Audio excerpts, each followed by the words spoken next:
anatendeza ifite. Twamushimye kabisa. Urafite. Kibamba wamubonye? Ibintu bateye neza kabisa. Bana cyane rwose. Umugore wanjye ndamushoboraga akanjinira ngo ndakuze. Ndamukorera neza kabisa icyo ashaka.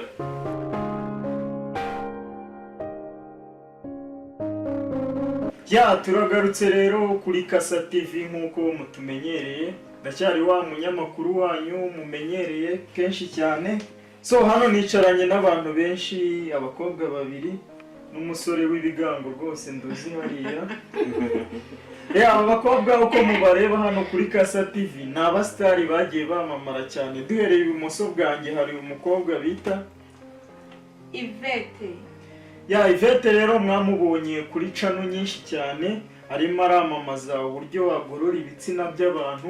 Ubwo muraza kunyura mu gikari mubaze nimero. So turi kumwe n'undi rero hano ku ruhande witwa Gitoko. Gitoko nawe ni umusitari cyane, mujya mumubona mu tuntu tumeze nk'udufilime cyangwa udukomedi n'ibindi bintu. So turi kumwe n'undi mu metere hano ndi kubona rwose Yohana wateruye ibyuma. Bakaba bakwita Kibamba. Turi kumwe nabo rero, reka dukubita tubangura duhite twihuta duhera ibumoso bwanjye. Hari uwo bita Ivete, ni umusitari wamenyekanye cyane kuri Ivete TV, ugaragaza rwose uburyo akoramo ibitsina by'abagabo. Ubwo muzamwegera abagabo mukurikira Kasa TV, mukore subscribe, mukore like na comment. Ubundi Ivete rwose arahari. So Ivete rero, Ivete turagira ngo tukubaze utubazo tubiri hano kuri Kasa TV twagutumiye. Akabazo ka mbere karagira kati, biriya bintu ujya uvuga uburyo abagabo bafatamo, ese ujya ubona akambere k'amatsiko, ujya ubona abakiriya? Abakiriya ndababona cyane, maze bamwe barahageze abagore baba baje kunshimira. Hari abanzaniye isake ndayivohoraga ubitabona bitsinze. Arakoze cyane ngo abakiriya arababona. Nawe rero ufite icyo kibazo nyarukira kuri Ivete. So dukomeze hano hakuno. Nawe twakubonye muri filime nyinshi za Bushake TV, twakubonye wasuye uyu nguyu Ivete kuri channel ye, murimo murasobanura uburyo ibintu by'abakuru bigenda. So none we turagira tukubaze, nta musheri ufite? Njye mfite umusheri umwe ariko ntabwo nkirindaya.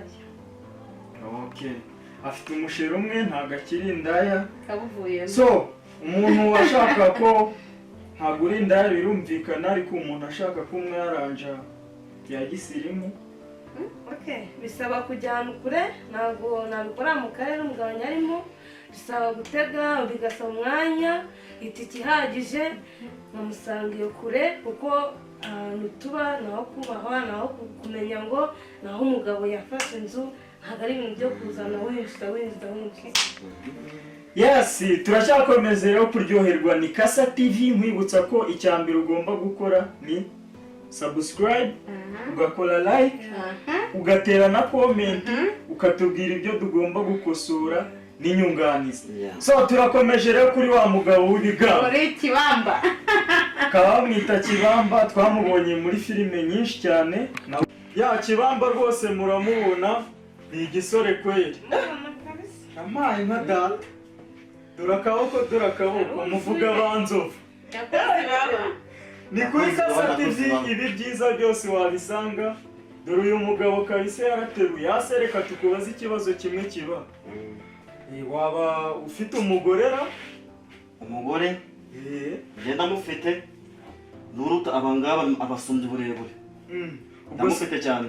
Gusa akabazo k'amatsiko, umugore wawe mujya mubasha kubikora neza mukabinoza, abandi bari muremure kukuruta. Umugore wanjye ndamushoboraga akanjinira ngo ndakuze. Ndamukorera neza kabisa icyo ashaka. Uyu rero ni Kibamba, nawe ajya akina udufilime twinshi, ariho araca abagore b'abandi inyuma, ariho arakora ibiki. So ntabwo rero twajya mu gusoza ngo tujye mu biganiro bya nyuma tudahasabye ngo uyu mwari wacu rwose yatwemereye ko umuntu ushaka yamwaranja, ariko ngewe namubonye akiri kwinjira nabonye hari ukuntu azazunguza.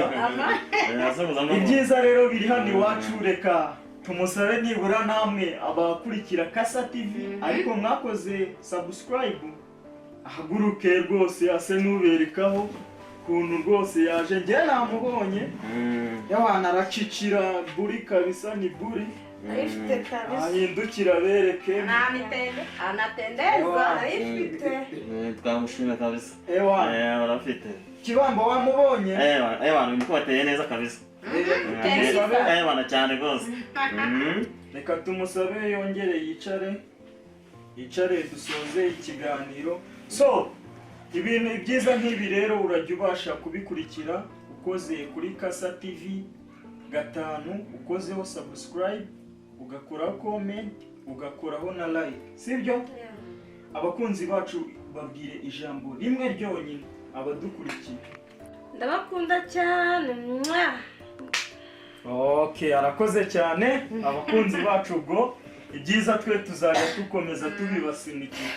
Ivete, nawe uri umusitari cyane rwose, ijambo uravuga nzi yuko abakunzi bacu barahita bongera bikube kabiri. Nawe bugira akajambo ubwira abakurikirana Kasa TV.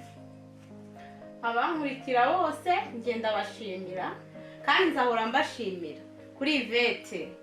Ngewe umva Ivete ndi umukobwa umva wawe nduteye ubusambo, narabibabwiye kandi nzagumye kubibabwira kandi ndanabashimira cyane. Bye bye. Bye. Namwe musezera abakunzi. Bye.